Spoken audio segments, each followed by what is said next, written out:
감사합니다. 수요 예배가 드디어 개강했습니다. 네, 기뻐하는 분이 계시고 오늘 목사님도 갑자기 마음의 소리가 나와가지고 놀랐는데 그래요. 저는 이 시간이 너무 행복합니다. 늘 기쁘고 감사하고요. 이 시간을 할 때마다 좀 더 깊이 좀 들어갔으면 좋겠다 막 이렇게 생각하면서도 막 공부하고 메모하다가도 이러면 또 안 나오시겠다 해서 조정하고 지금 29가도 그렇고 30가도 그렇고 사실은 고민을 많이 했습니다. 29가를 빼고 30가로 넘어가야 되지 않겠는가. 왜냐하면 30가가 다니엘이에요. 다니엘이라서 연관되는 게 너무 많아요. 같이 접혀 있어요. 근데 할까 말까 고민을 많이 하다가 요즘에 제가 제일 많이 느끼고 있는 게 하나님은 믿음의 사람들에게만 존재하시는가? 아니면 아직은 믿지 않고 있지만 믿음을 가지려는 사람들에게도 존재하시는가? 아니면 아예 믿음이 없는 사람들에게도 존재하시는가? 이 부분에 대한 질문이 있었어요. 저 개인적인 답은 세상의 모든 피조물들은 하나님의 손길 가운데 있다. 따라서 모든 피조물들에게는 하나님이 역사하신다. 이게 이제 제가 갖고 있는 기준점이 되었어요. 근데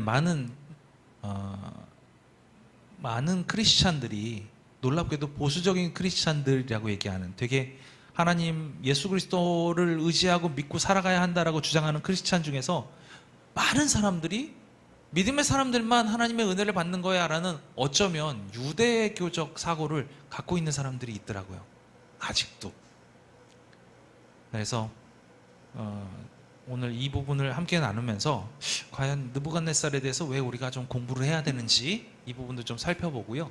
그리고 그 안에서 역사하셨던 하나님의 놀라운 사랑, 그리고 지금 이 순간에도 어쩌면 이스라엘 백성, 유대인들 이렇게 하나님이 택하신 백성 이렇게만 따져가지고 살펴보면 유대인들만 하나님이 택하신 백성이라고 부를 수 있어요. 구약을 기준으로 삼으면. 그러면 그 기준에는 저희들은 이방인이거든요. 그러니까 이방인에게 역사하는 하나님의 손길, 이것도 함께 볼 수 있을 것 같아서 오늘 이 느부갓네살을 함께 공부해 보고자 합니다. 느부갓네살 보면 그 성경 넌센스 퀴즈에 제일 많이 나오죠. 제일 어린 왕으로, 4살짜리 왕으로 느부갓 4살 그래가지고 제일 어린 왕 이렇게 나오는, 아무도 안 웃네요. 이 왕에 대해서 한번 우리가 좀 살펴보려고 합니다. 자, 이름해 시작합니다. 이름의 뜻, 느부갓네살의 이름은 어떤 의미를 갖고 있다고요? 경계선을 방어한다, 이런 뜻을 갖고 있어요. 느부갓네살 바벨론의 왕이고요. 엄청나게 큰 대국을 만들었던 왕입니다. 그래서 나포보라살의 아들이에요. 나포보라살의 아들이고 그의 아버지는 사실은 바벨론보다 더 큰 제국이 어디냐면 아수르 왕국이라고 했거든요. 근데 아수르 왕국을 완전히 밀어내고, 그러니까 소위 얘기해서 통합을 한 거예요. 중국의 진시황이 중국의 수많은 나라들을 다 잡아먹고 중국을 통일했던 것처럼 그 당시에 가장 큰 왕국을 잡아먹고 바벨론 왕국을 만들었던 왕. 이 왕이 누구냐? 나포보라살이에요. 나포보라살.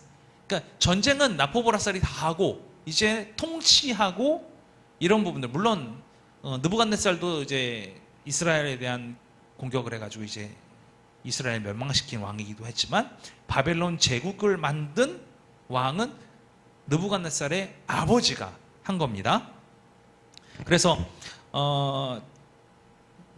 중간중간 보면 그 아수르하고 바벨론하고 왕국이 어떻게 되고 막 지명을 어디를 공격했다 어디를 오고 이런 수많은 내용들이 나타나는데 공부할 때마다 이 지명들이 막 헷갈려요. 막 왔다 갔다 하거든요. 근데 지금 장소들하고 따져보면은 알 수가 없는 데가 더 많기 때문에 장소를 굳이 지금에 있는 지도에 있는 장소들하고 매치시켜가면서 볼 이유는 없을 것 같습니다. 그래서 오늘 바벨론, 이 바벨론에 대한 부분, 느부갓네살에 대한 부분에 대해서 얘기할 때 현재의 지도하고는 좀 매칭을 시키는 걸 좀 안 하고 하려고 해요. 자, 바벨론의 수도 어디죠? 바벨로니아. 바벨로니아가 바벨론의 수도입니다. 서부 아시아 지역에 있고요. 이 지역을 옛날 말로 시날이라고 표현을 했어요. 시날 하면 생각나시는 거? 네? 시날. 네. 시날 기억나세요?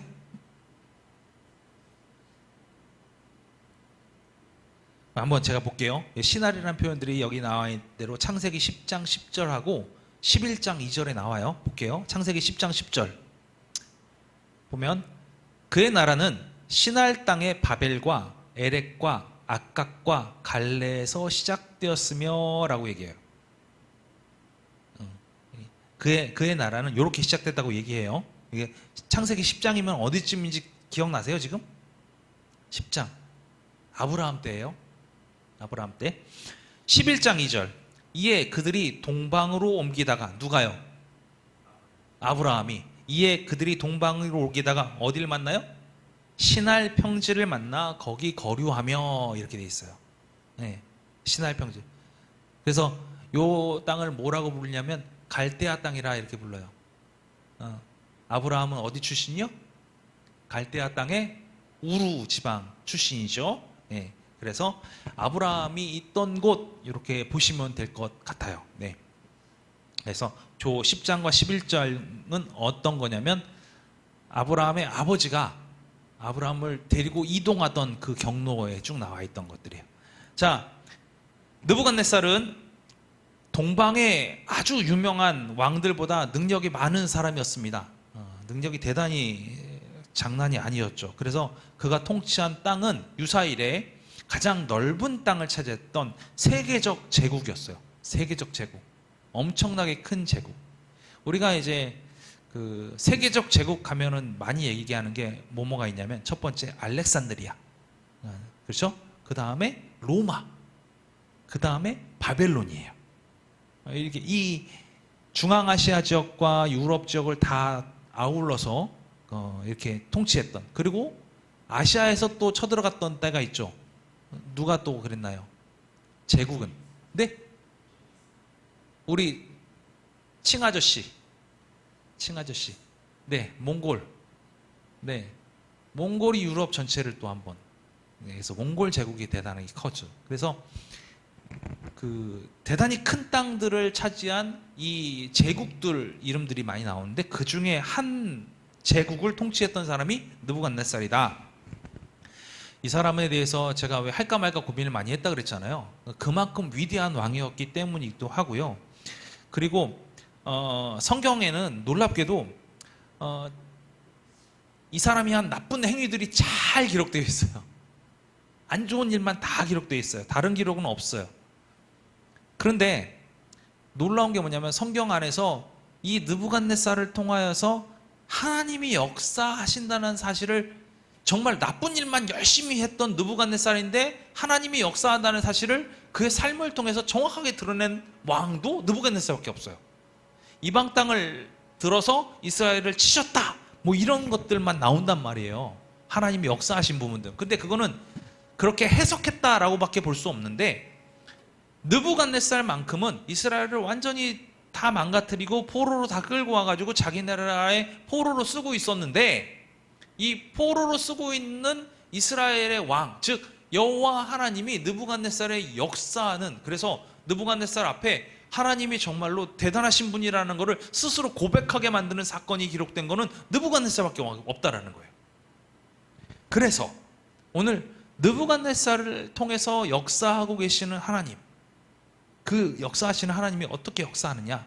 그래서 이 왕의 성경 안에 온갖 나쁜 점들이 쫙 몰려있는데 그 중에서 역사하셨던 하나님을 찬양하는 느부갓네살 왕의 모습을 보면서 세상에 정말 악마와 같은 인간에게도 하나님이 역사하시면 그가 입술을 열어 하나님을 찬양할 수도 있구나라는 걸 우리가 함께 보았으면 좋겠어서 느부갓네살을 보게 되었습니다. 오늘 많이 안 갈 거예요. 너무나 걱정하지 마시고. 네. 네. 마음에 큰 부담감들이 저 앞에 파도처럼 밀려오는데 그러지 마시고. 네. 구약 성경에서 느부갓네살은 어떻게 말하고 있는가? 첫 번째, 느부갓네살은 유다와 예루살렘을 70년 동안 포로 가운데 둔 왕입니다. 70년 동안 데리고 있었던 왕이에요. 그러면 잘 생각해 보십시오. 포로기가 몇 년이죠? 70년. 그러니까 내내 데리고 있었던 왕이에요. 내내. 계속. 자, 열왕기하 24장 1절하고 2절을 좀 볼게요.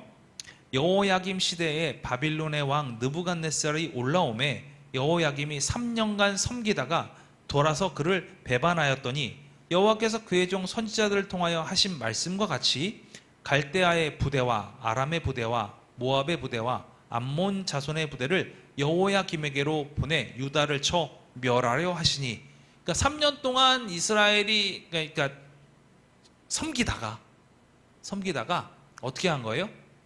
배반하니까 왕창 몰고 왔어요. 그러니까 느부갓네살이 그러니까 공격을 했던 시기서부터 아예 붙잡고 있는 거예요, 이스라엘. 그러니까 나라가 3년간 존재를 했어도, 포로로 데려가진 않았어도 3년간 존재를 했어도 어떤 일을 한 거예요?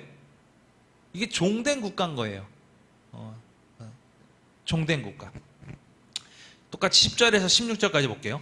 그때 바벨론의 왕 느부갓네살의 신복들이 예루살렘에 올라와서 그 성을 애워싸니라.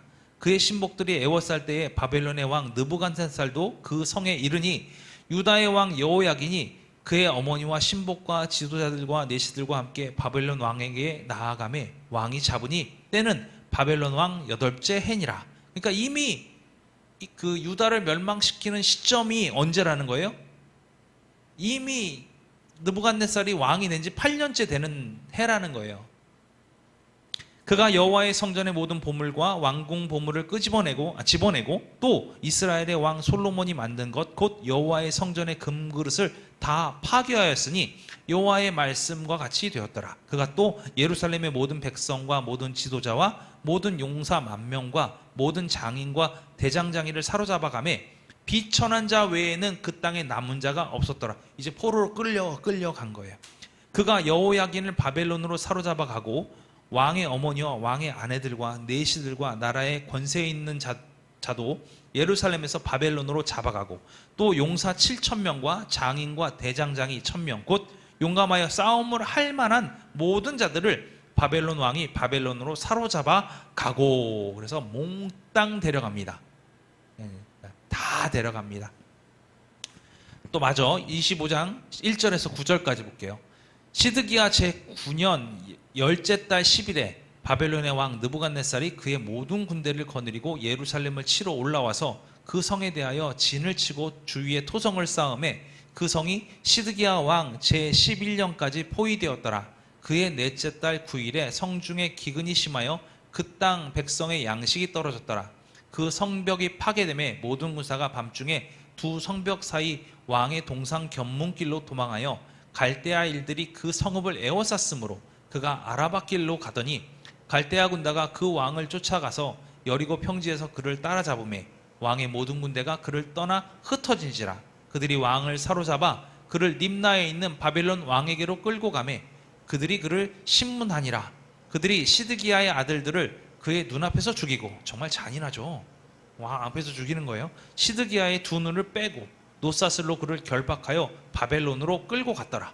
바벨론 왕 느부갓네살의 19째 해 5월 7일에 바벨론 왕의 신복 12대장 느부사라단이 예루살렘에 이르러 여호와의 성전과 왕궁을 불사르고 예루살렘의 모든 집을 귀인의 집까지 불살랐으며 라고 얘기하고 있어요.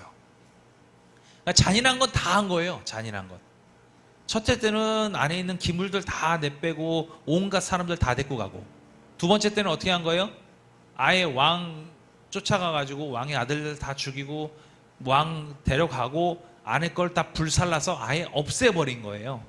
이렇게 만든 거죠. 잔인한 것들은 다 아는 왕이 누구냐? 느부갓네살 왕이라는 거예요. 이렇게 포로가 된 것은 하나님 뜻입니다. 하나님의 계획하신 가운데 있었어요. 포로가 된 이유는 하나님께서 이들을 징벌하기 위해서, 이제 이스라엘 백성들을 징계하기 위해서 한 거예요. 그리고 징계하겠다라고 미리 말씀하셨어요. 미리 알려주셨어요, 우리에게. 근데 그를 듣고도 안 따른 거죠. 이 예언이 이사야의 예언에도 나오고 예레미야의 예언에도 나옵니다. 이사야의 예언을 먼저 한번 보죠. 열왕기하 20장 17절에 18절. 여호와의 말씀이 날이 이르니 왕궁의 모든 것과 왕의 조상들이 오늘까지 쌓아두었던 것이 바벨론으로 옮긴 바 되고 하나도 남지 아니할 것이요. 다 가져간다는 거 나오는 거예요. 이미 나온 거예요. 또 왕의 몸에서 날 아들 중에서 사로잡혀 바벨론 왕궁의 환관이 되리라 하셨나이다 하니, 다 데리고 간다는 얘기예요. 웬만큼 쓸만한 사람들은 다 데리고 간다는 거예요. 심지어 왕의 몸에서 난 사람들이라는 것은 왕족들이라는 얘기예요. 왕족들을 데려가서 환관을 삼겠다, 이 얘기를 하고 있어요. 이게 실제로 이루어진 게 누굽니까? 다니엘과 그 친구들이 그렇게 되죠.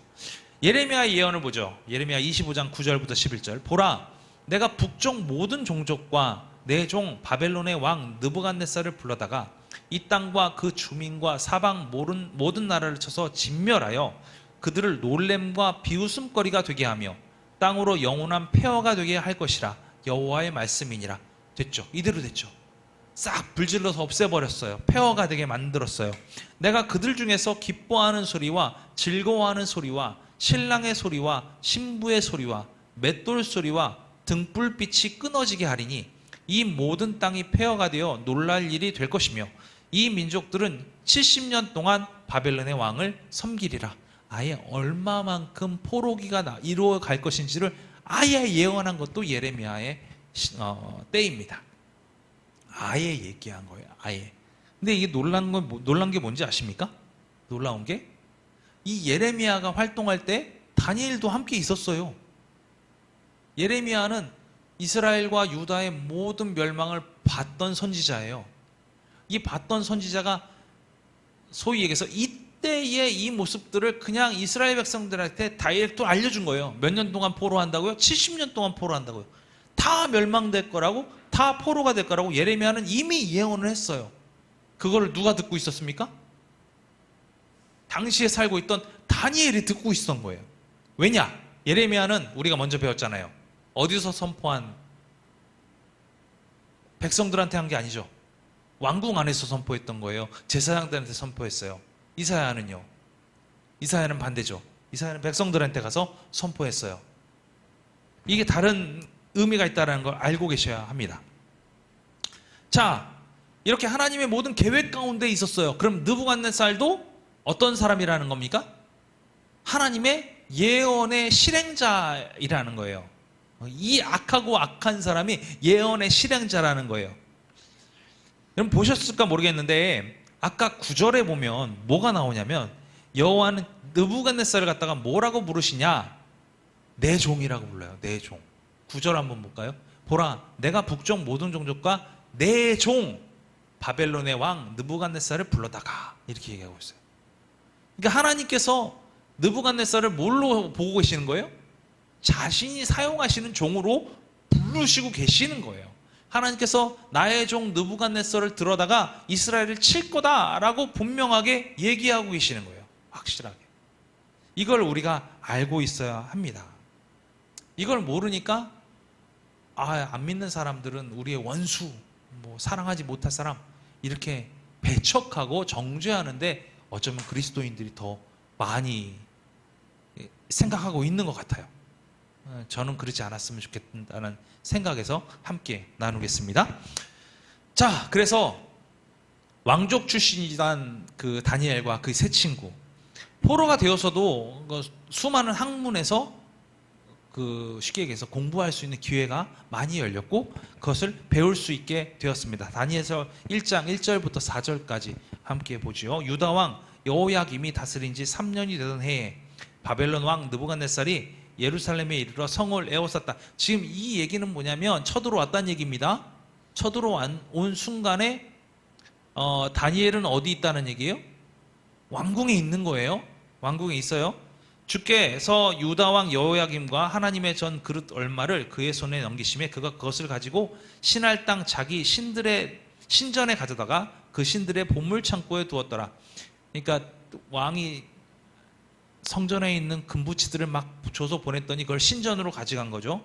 왕이 환관장 아스부나스에게 말하여 이스라엘 자손 중에 왕족과 귀족 몇 사람 곧 흠이 없고 용모가 아름다우며 모든 지혜를 통찰하며 지식에 통달하며 학문에 익숙하여 왕궁에 설 만한 소년을 데려오게 하였고 그들에게 갈대아 사람의 학문과 언어를 가르치게 하였고 라고 얘기하고 있어요. 이걸 배운 사람, 요 프로젝트에 딱 맞춰져서 간 사람. 그래서 다니엘과 세 친구가 여기에 합격해서 간 거예요. 흠없고 용모가 아름답고 일단 잘생겨야 되나 봐요.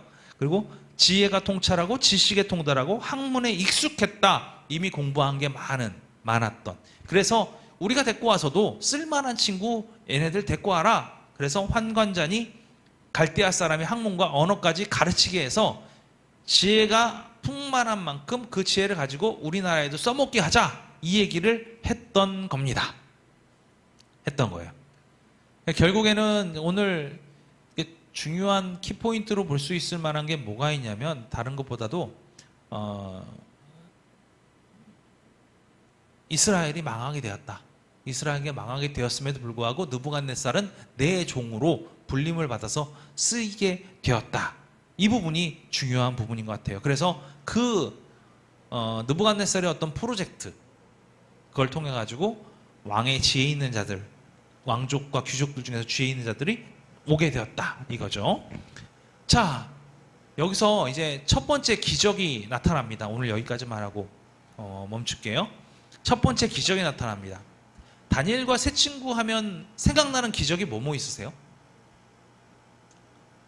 수많은 기적들 가운데. 네? 사자굴에 들어간 거, 그렇죠. 예, 우리 성경학교 시간에 제일 많이 나오는 거. 그 다음 두 번째. 네? 풀무불 속에서 살아남은 거. 놀라운 기적이죠. 또 기적이 뭐가 있을까요? 네? 맞습니다. 네. 풀떼기 먹고 저 잘 사는 거, 그거. 요거. 요게 이제 대단한 기적이죠. 또 뭐 있나요? 기적. 놀라운 기적. 기적 없을까요? 기적. 꿈의 해석. 손이 딱 나타나서 글씨 막 쓰고 막 해석하고 왕이 또 뭐예요? 말 안 해주고 내가 꿈꾼 맞추고 해석해봐 이거 해가지고 했던 게 있죠. 말도 안 해주고 그래서 못하면 다 죽어 뭐 이런 거 그런 거 했었는데 다니엘은 이 모든 시험에서 하나님의 놀라우신 보호하신 가운데 살아나게 되잖아요. 그런 첫 번째 어떻게 보면은 우리가 이제 이집트의 바로 왕이 모세를 시험하려고 이렇게 하면은 그걸 해결해 나가는 10가지 그 재앙으로서 해결해 나가는 그런 것들이 있는 것처럼 느부갓네살 앞에도 하나님의 종을 어떻게 보면 시험한 케이스.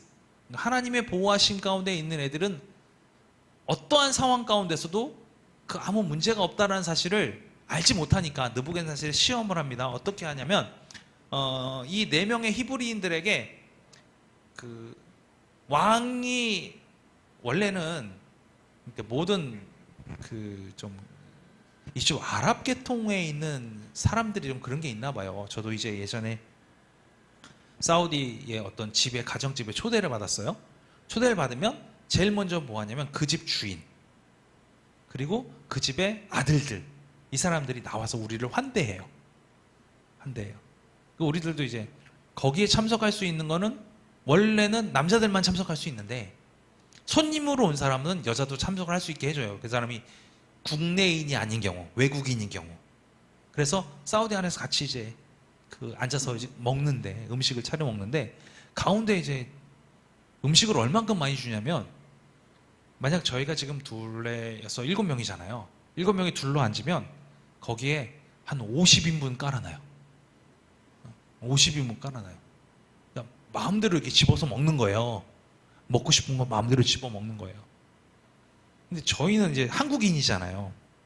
그 사우디에 있는 2명밖에 없었고 나머지는 다 한국인이었단 말이에요. 음식이 나오는데 막 계속해서 나오는 거예요. 막 엄청나게 막 이게 산더미처럼 쌓이는 거예요. 그래가지고 큰일 났다. 이 사람들 우리를 엄청나게 그 호의를 베풀기 위해서 엄청나게 음식을 많이 줬나 보다. 한국은 또 이런 게 있죠. 그 남기면 안 된다. 목숨 걸고 먹어야 된다. 그래가지고 막 퍼먹었어요. 정말 많이, 진짜 배가 터지게끔 먹었어요. 배가 터지게끔 먹고 나서 이제 저희는 이제 밖에 이제 사막에 산책 나가는데, 저희가 딱 나가면서 제가 이제 뒤를 싹 돌아봤죠. 그랬더니 슬퍼하는 아이들의 모습이 있는 거예요. 우울해. 왜냐하면 손님들이 와가지고 물 먹잖아요. 그 먹고 나서 남은 걸 가지고 거기 그 집에 있는 나머지 식구들이 식사를 하는 거예요. 그러니까 원래는 우리는 적당히 먹고 먹은 신용만 하고 깨끗하게 먹고 딱 털고 딱 가면, 그럼 뭐 해야 돼요? 그럼 신난 거예요. 와르르 달려들어가지고 막 즐겁게 저녁 식사를 하는 게 그 전통인 거예요.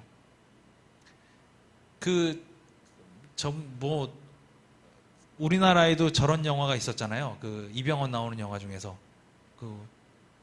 원래 광대인데 왕이 이제 독을 먹고 이제 한쪽에 몰래 숨어 있는 동안에 왕 흉내를 내는 그게 있었어요. 근데 거기서도 얘가 이제 처음에 진수성찬에 나오니까 그걸 다 먹고 이제 물려라 그러고 나서 봤더니 그 식당에서 일하는 그 신하들이 쫄쫄쫄 굶잖아요. 굶는 모습이 나오잖아요. 그거를 이제 나중에 알게 되고 나서 왕이 이제 팥죽 한 그릇만 먹고 다 보내니까 오늘은 무슨 어떤 일이냐 그러면서 막 포식하는 그런 장면이 나오는데, 이때도 그런 게 이제 문화인 것 같아요.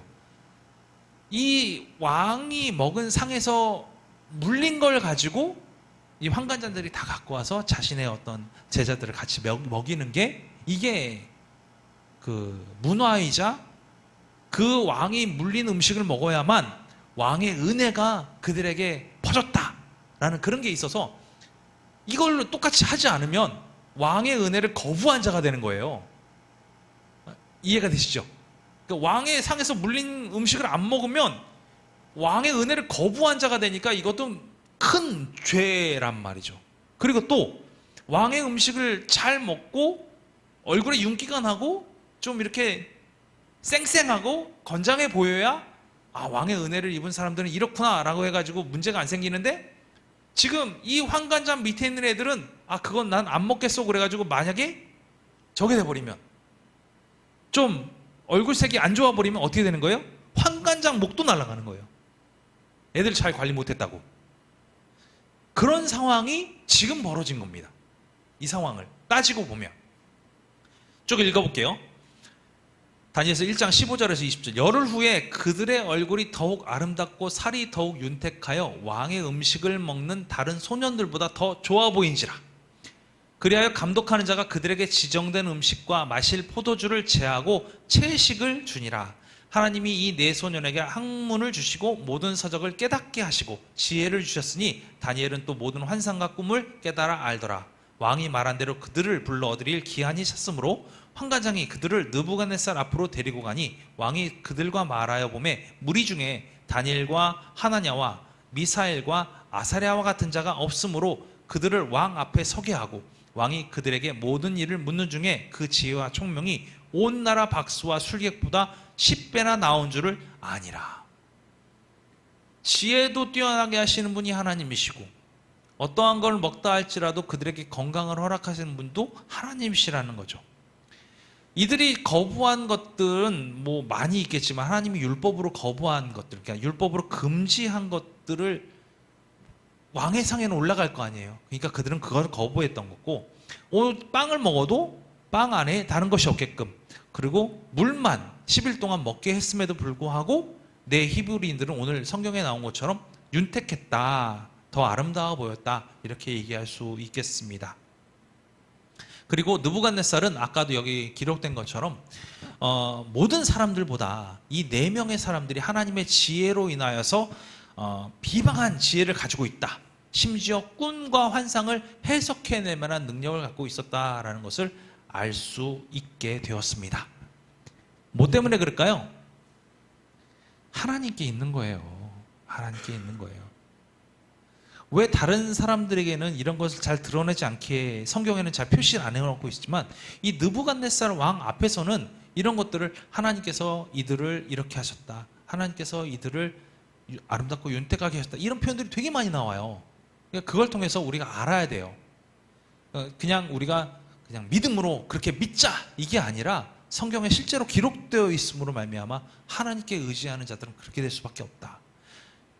다니엘과 세 친구는 이미 유다 땅 예루살렘 안에서도 예레미야의 그런 어떤 놀라운 그 예언을 다 듣고 있었고, 그리고 이미 그런 지식과 학문으로 충분하게 공부했던 인물들이다. 이걸 우리가 아셨으면 좋겠습니다. 의지하는 것, 하나님께 믿음을 가지고 의지하는 것, 그리고 그 지식을 충만하게 우리가 쌓아가는 것, 이것이 하나님 앞에 온전하게 서는데 큰 도움이 된다는 사실을 깨달아 아시면서 오늘 여기까지 하겠습니다. 네, 너무 기뻐하지 마시고 첫 번째 이적과 기적, 이걸 보면서 하나님께서 우리를 얼만큼 붙잡고 계실까, 얼만큼 사랑하고 계실까.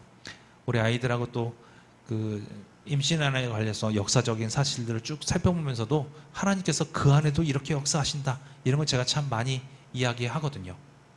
오늘 성경 안에서 느부갓네살 왕을 통해 또 다니엘과 세 친구를 통해서 역사하시는 하나님의 그 하나님이 우리에게 계속해서 은혜를 부어주시기를 간구하는 오늘 한 주가 되었으면 좋겠습니다. 기도하겠습니다. 하나님 감사합니다. 오늘도 우리에게 놀라운 지혜를 허락하셨습니다. 어쩌면 이방인이고 어쩌면 온갖 악한 짓을 하고 있는 느부갓네살 왕을 통하여 하나님께서 그를 내 종이라 부르시고 사용하셨다는 사실, 그리고 그 안에 하나님의 역사하심이 얼만큼 이방 왕을 변화시키고 그의 입술을 통하여서도 하나님을 찬양케 하시는지 보고 배우려고 합니다. 주님, 오늘 첫 번째 이적과 기적을 통하여 우리의 마음 가운데 하나님의 지식을 더욱더 쌓아가게 하시고 그를 통하여 하나님의 역사하심을 더욱더 우리의 삶 속에서 느끼고 살아갈 수 있는 우리들이 되게 인도하여 주시옵소서. 하루하루를 주님께 의지하게 하시고 그 의지함을 통하여 새롭게 우리를 변화시켜 나가는 아름다움이 있는 우리 모두가 되게 하실 줄 믿사오며 감사드리며 예수 그리스도 이름으로 기도합니다. 아멘. 주기도 원하시겠습니다. 하늘에 계신 우리 아버지여, 이름이 거룩히 여김을 받으시오며 나라가 임하옵시며 뜻이 하늘에서 이루어진 것 같이 땅에서도 이루어지이다. 오늘 우리에게 일용할 양식을 주시옵고 우리가 우리에게 죄 지은 자를 사하여 준 것 같이 우리의 죄를 사하여 주시옵고 우리를 시험에 들게 하지 마시옵고 다만 악에서 구하시옵소서. 나라와 권세와 영광이 아버지께 영원히 있사옵나이다. 아멘.